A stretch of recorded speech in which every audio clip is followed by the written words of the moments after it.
Hello दोस्तों, नमस्ते। क्या कभी आप लोगों ने कुकर से रोटी बनाई है? अगर नहीं बनाई है तो ये वीडियो आप लोगों के लिए बहुत ज़्यादा यूज़फुल होने वाली है। इसी तरीके से और भी बहुत सारी छोटी छोटी टिप्स एंड ट्रिक्स शेयर करूंगी जो कि आप लोगों के डेली लाइफ में काम आएगी। देखिए, कभी कभी क्या होता है ना कि बच्चे जैसे कि बाहर पढ़ने जाते हैं या फिर अभी आपकी नई नई शादी है हुई है, गृहस्थी बसाए हैं, तो बहुत सारी चीज़ें हमारे पास नहीं होती है, जैसे कि चकला, बेलन या फिर तवा। धीरे धीरे सारी चीज़ें हम खरीदते हैं। उस टाइम पे अगर आपको रोटी बनानी है ना तो इस ट्रिक से बनाएंगे ना तो आपकी रोटी बहुत आसानी से बन जाएगी। कुकर तो सभी के घर में होता ही है और थाली भी रहती है। थाली में थोड़ा सा आप आटा लगा लीजिए, सूखा आटा, और कुकर के ढक्कन को बंद करके इस तरीके से प्रेस करेंगे ना तो रोटी एकदम गोल गोल बनेगी। और अगर आपके पास तवा भी नहीं है तो तवा का भी काम करेगा हमारा कुकर। कुकर को आपको क्या करना है ना, गैस पे उल्टा रख लेना है, जिस तरीके से मैं रख रही हूँ। अब देखिए, रोटी को तो हमने बेल लिया कुकर की हेल्प से। अब इसी तरीके से हम रोटी को भी सेक लेंगे। तो है ना कमाल का आइडिया। इस तरीके से इमरजेंसी में अगर आपके पास तवा नहीं है या फिर चकला बेलन नहीं है तो आप बहुत आसानी से रोटी बना के खा सकती हैं। तो देखिए, इस पर भी बहुत अच्छी रोटी सीखती है। देखिए, मैं अभी रोटी को सेक के भी दिखाऊंगी कि किस तरीके से हमारी रोटी फूल रही है। तो उम्मीद है कि ये छोटी सी ट्रिक आप लोगों की काम भी आ सकता है और पसंद भी आया होगा। अब चलिए बढ़ते हैं नेक्स्ट ट्रिक की तरफ। देखिए, यहाँ पे इस तरीके से इतना बड़ा आलू है। कई बार क्या होता है कि बड़ा आलू रहता है ना तो उसको हम लोग डायरेक्ट बॉयल करते हैं, जिससे कि अंदर आलू कच्चा रह जाता है और ऊपर से सिक जाता है। तो इस तरीके से गैस की भी बहुत ज़्यादा बर्बादी होती है। तो आपको क्या करना है, आलू अगर बहुत ज़्यादा बड़ा है ना तो उसको क्या करिए, आप 3 पीस में इस तरीके से काट लीजिए। अगर बहुत बड़ा नहीं है तो 2 पीस में, मतलब कट का निशान लगा दीजिए या फिर काट दीजिए। इस तरीके से बॉयल करेंगे तो आलू भी जल्दी पक जाएगा, गैस की भी बचत होगी और आलू के छिलके भी बहुत आसानी से निकल जाएंगे। तो देखिए, आलू एक भी टूटा नहीं है, सारा आलू खड़ा है और ये आसानी से छिला भी जाएगा और अच्छे से ये बॉयल भी हो गया है। तो उम्मीद है कि ये वाला भी आइडिया आप लोगों को ज़रूर ही पसंद आया होगा।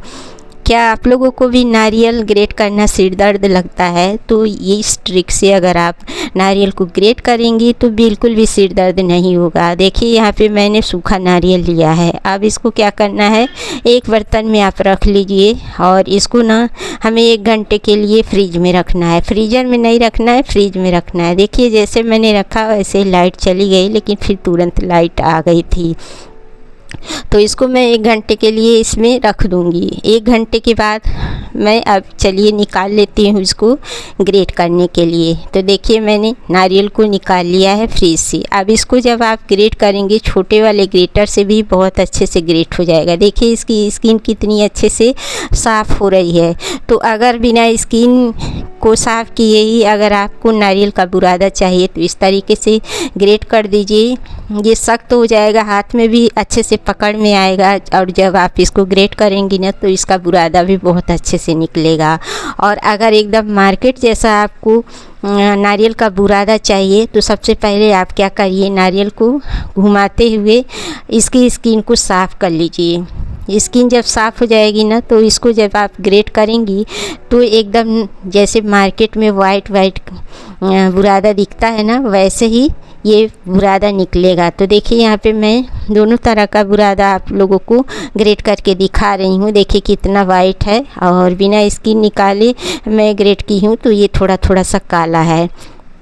तो जब भी आपको नारियल ग्रेट करना है तो इस तरीके से, इस ट्रिक से आप नारियल को ग्रेट कर सकती हैं।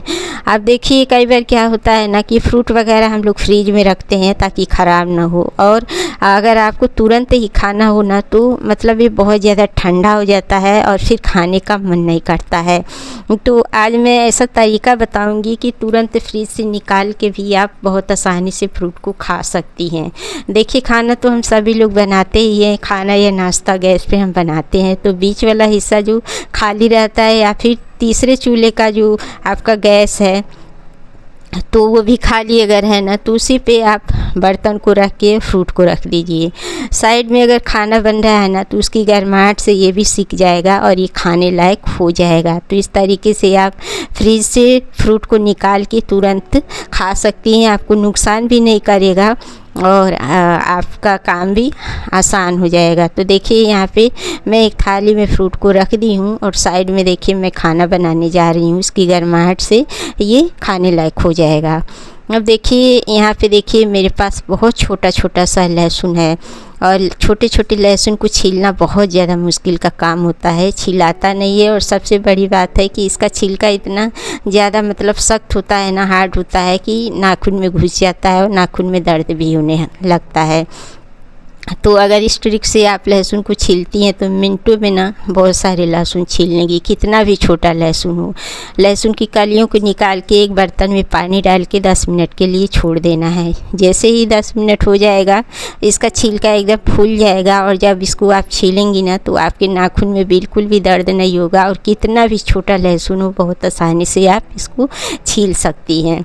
तो घंटों का काम आपका मिनटों में हो जाएगा। इस तरीके से आप ढेर सारे लहसुन को छील सकती हैं। तो यहाँ पे देखिए मैं फटाफट से लहसुन को किस तरीके से छील रही हूँ। 10 मिनट के लिए मैंने पानी में लहसुन को भिगा दिया था और यहाँ पे देखिए मैं इस तरीके से छील रही हूँ। छिलका बड़ी आसानी से निकल जा रहा है। तो उम्मीद है कि ये वाला भी आइडिया आप लोगों को ज़रूर पसंद आया होगा। देखिए छिलका कितना सॉफ्ट हो गया है और लहसुन एकदम खड़ा खड़ा दिख रहा है।